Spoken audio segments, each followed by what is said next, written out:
What is up, my spectacular Spider Spy spectator spec powers here? You can call me Mr. Michael Myers fan, Mr. Horror movie fan, Mr. Horror person, Mr. Scary movie fan, or scary movie person,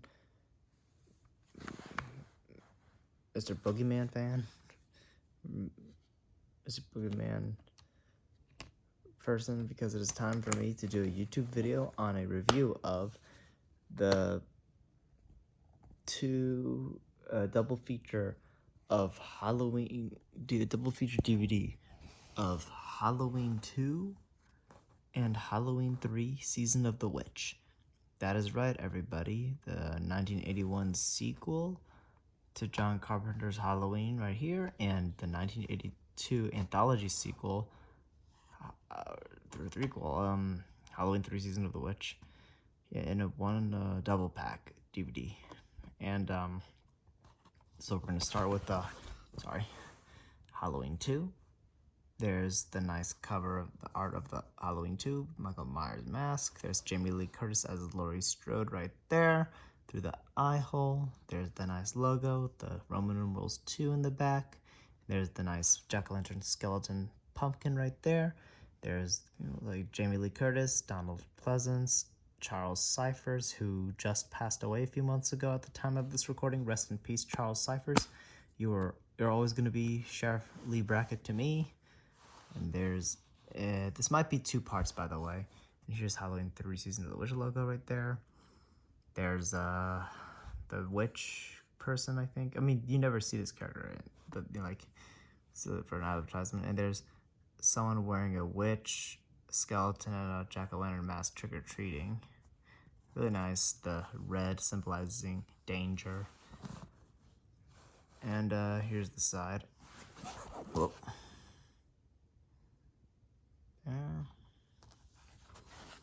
And here's the back. Feel free to pause and read these if you want.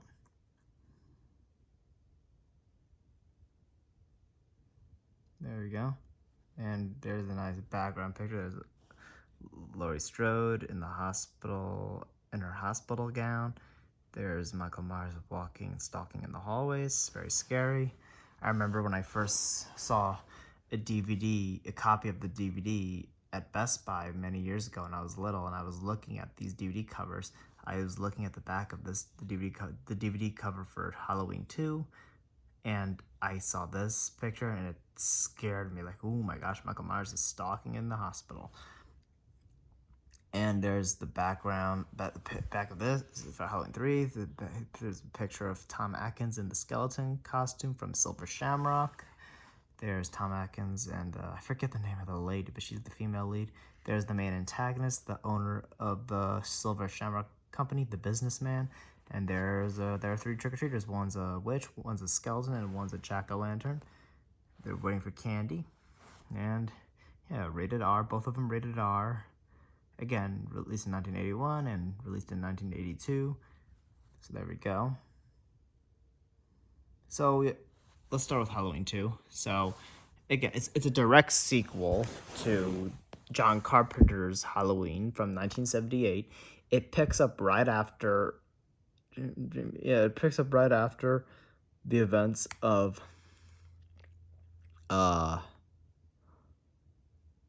it picks up right after the events of the first first Halloween movie, like the same night.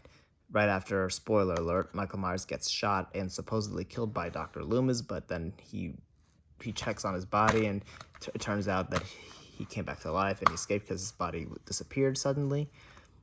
And it's like, I shot him 6 times. He's not human. Yeah, I shot him in the heart. So it shows you like he's not human. He's a supernatural entity. And they did a good job in not acknowledging and showing the aftermath of the events of the original Halloween movie. The theme song is different tone, like different instruments. Like, I like how they do the rebrand and refreshing, even with the mask too. Super. It's not too bad for a sequel. I think it's one of those good horror movie sequels in general, in my honest opinion. So, it's like it's about Michael Myers being still on the loose after he escaped, after he supposedly got killed. And what do you call it? He's Dr. Loomis goes to search for him. Laurie Strode goes to the hospital in Haddonfield, the local hospital, and he back to Loomis puts out a big alert. He, along with Sheriff Bracken, put out a big alert like lock your doors, don't go out, boogeyman's on the loose, etc.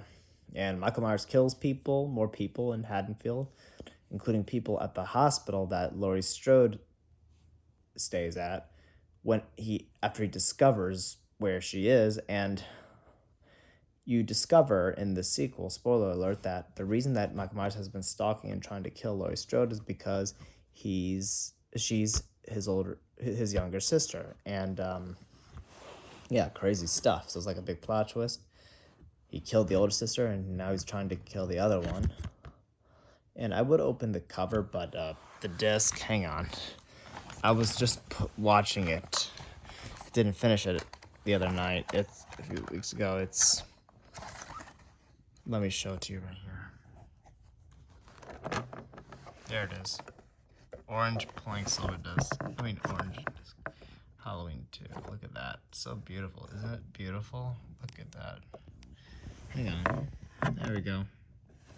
And let's open up to the disc for Halloween 3. The black. It's cool. And yeah, it's like it has some other familiar faces that are introduced in Halloween 2, like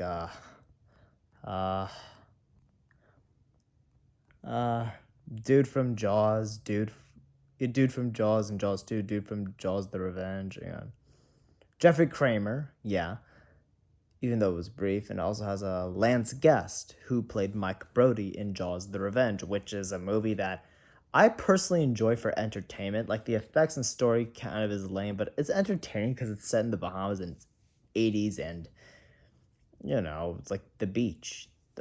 Any 80s movie I tend to enjoy, even if it's bad. Like, it's bad, but it's good in a way. Anyhow, that's another video. We'll talk about that later when we do a review on Jaws the Revenge, or the Jaws franchise in general. But yeah,